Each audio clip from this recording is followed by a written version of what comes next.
এই যে মেঘরাজ, মেঘরাজ আজকে কোথায় স্নান করবি রে? হ্যাঁ, বালি ফেলছে। এই দেখো, আমি ওকে স্নান করাবো, যেহেতু ওর বাবা আজকে নেই সেই জন্য। আরো কথা বলছে দেখো।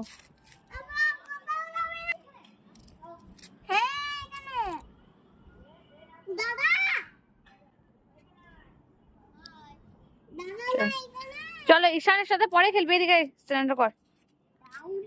আজকে রোদটা খুব ভালো দিয়েছে, যার কারণে ওকে ভাবলাম আজকে বাইরে স্নান করায়। অন্যদিন ওকে বাথরুমের মধ্যে স্নান করে একটু ঠান্ডা ঠান্ডা লাগে বাথরুমটা, তো সেই জন্য। আর আজকে খুব একটা স্নান করাবো না, হালকার মধ্যে স্নান করিয়ে দেবো, কারণ আজকে বিকেলে আমাদের বিয়ে বাড়ি রয়েছে। মাথাতে জল টল দেবো না, কারণ গাড়ির হাওয়াটা একদমই লেগে যাবে, যার কারণ।